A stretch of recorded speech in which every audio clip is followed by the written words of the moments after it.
This is Super Yacht News with E. Sisman. Hi, welcome back to the channel. So a yacht sank after an explosion whilst refueling in Indonesia last week. The vessel was reported to be refueling at the dock in North Maluku when an explosion occurred, ripping the superstructure off the vessel. Now we've got video footage of this incident. The video starts seconds after the explosion, and you can see absolute chaos here as people are in the water, others are on the vessel jumping into the water, and at the same time people can be seen entering the water from land to help those who have already abandoned ship. Now the yacht's name was Bella 72, and local media have referred to it as a speedboat, although the vessel seems to be a yacht of around 22 meters or 72 feet.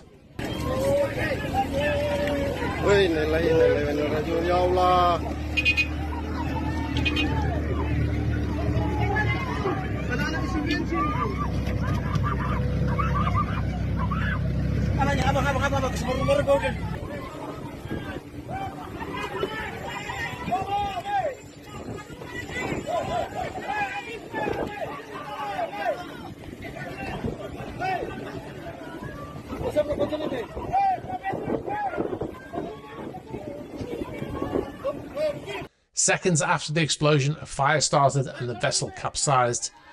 Now there were 6 fatalities in the incident and a number of other people who were injured. There were an awful lot of people on board, which we'll come to in a second. The vessel allegedly belongs to Benny Laus, a local businessman who was running for governor for the local district. He was killed along with 5 other people. Now, he was apparently travelling to a campaign event on the yacht when they stopped for fuel and the explosions occurred. A local media report suggests that there were 32 people on board this small yacht. If the numbers are correct, the vessel is, like I said, less than 22 meters or 120 feet. Now, prior to the explosion, the local police deputy chief commissioner boarded the boat to check on the owner's welfare and warned the crew to be on alert during the refueling process. The video footage speaks for itself. At one point in the video, you can even see 2 men pulling a woman from the remains of that destroyed superstructure of the vessel and then swimming to the side, pulling her out of that vessel and taking her to safety there. Now, refueling obviously is a dangerous time for any vessel, and there are strict rules that need to be in place in terms of any naked flames whilst the refueling process is ongoing, keeping people from the deck where that refueling is occurring. Now, according to the Deputy Chief Commissioner's statement following the incident, the vessel's engine, a generator and several onboard electrical appliances were turned on during the refueling process. Not quite sure how he knows that. But 5 minutes after the Deputy Chief and his fellow officers disembarked the boat, it exploded. In total, 25 people were rescued from the vessel with 6 fatalities. Now, we'll bring you more on our story if and when we have it. If you've got any information on it, please be sure to get in touch. Now, we'll move on to our next story. The former Nissan car company CEO and chairman Carlos Ghosn has been ordered to relinquish ownership of a 37-meter or 120-foot yacht named Twig. The case included charges of breach of fiduciary duty, bribery, unjust enrichment, and dishonest assistance and knowing receipt. According to the court ruling in the Eastern Caribbean Supreme Court in the British Virgin Islands, Ghosn was arrested in 2018 over allegations of financial misconduct. This is the first time the court has made any rulings since his arrest back then.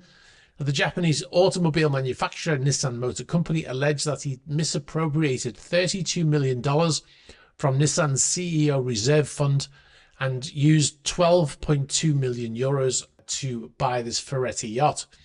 The sum had been transferred via a network of Middle Eastern individuals and companies to a yacht company called Beauty Yachts, registered in the British Virgin Islands. The company was owned by Ghosn's former lawyer Fadi Gebran, but Ghosn assumed ownership of the company following Gebran's death in 2017. The judge said Beauty Yachts was used by Mr. Ghosn as a vehicle for dishonest receipt and disbursement of monies for his own benefit, the acquisition of assets for the benefit of Mr. Ghosn, and to conceal his participation in a wrongful scheme. That was from Judge Walbank.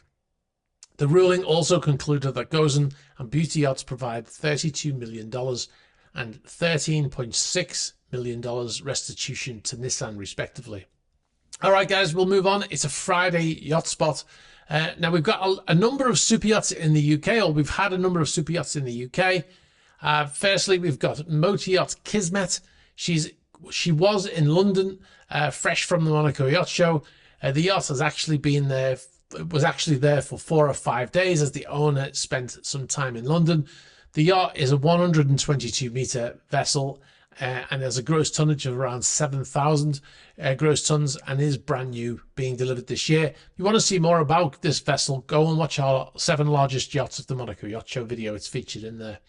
The yacht is a replacement for his previous vessel, also named Kismet, which he sold to an American businessman who renamed it Motor Yacht Whisper.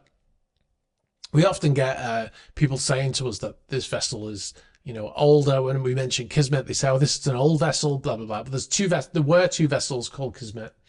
Anyway, we'll move on. This was sent in by one of our regulars, Tony Rive. It was built in Amels in the Netherlands, a 74-meter or 240-foot yacht built in 2017. Designed by Tim Hayward Design, and has a gross tonnage of around 1,800 gross tons. Now we'll move on to Cape Town in South Africa. We've got Motor Yacht Blue. This is one of the largest yachts in the world by length and by volume. At 160 meters, she's longer than Motor Yacht Dilmar, and with a gross tonnage of 14,785, she's in the top 5 of the largest yachts by volume, delivered in 2022 by Lursen, of course. And last but not least, we'll go to San Diego. Lindy Sheldon and Daniel Lazinski. They sent us some photographs from San Diego of Mark Zuckerberg's fleet of yachts, Launchpad and Wingman. We have a great photograph here of both of the vessels, and some video footage supplied by our subscribers. As always, I'd like to thank everybody who sent in footage and photos. It really does make a great feature to have all these yachts from all over the world. Also, I apologize if you've sent stuff and we haven't used it yet. Also, especially if we haven't downloaded footage that you've sent by WeTransfer, we get so much stuff sent to us. Sometimes we struggle, depending on how busy we are, to download everything. So I really apologize for that. There is a time limit on those downloads as well. Now we're working on a way we're developing a way for you to be able to send them to us directly without us having to use WeTransfer, and it will be part of a website that we're currently building. So yeah, look out for that. We'll give you details on that when we have it. All right, guys, I will leave it there. If you haven't already checked out our Patreon page, check it out. You can actually join for free now. There'll be limited access to it for free patrons. And obviously you can sign up for, I think it's £4 a month, and you get access to all of our extra stuff. If you want to see a long video about the incident at the Monaco Yacht Show, it's already on there. But speaking of videos from the Monaco Yacht Show, we've got a video coming out on Sunday. It is a debrief. It's something that we do every year, and it encapsulates everything that happened at the Monaco Yacht Show pretty much. And yeah, there's some great footage in there, and we tell you the story about what happened when we got kicked out of the Amels booth by some crazy person. So yeah, look out for that on Sunday. Yeah, like I said, join us on patreon.com/esysman if you want to see more on everything that we do here. All right, guys, as it's Friday, I will say have a great weekend, regardless of what you're doing. If you're working still, I still hope you have a great weekend, and I'll catch up with you soon. All right, bye-bye.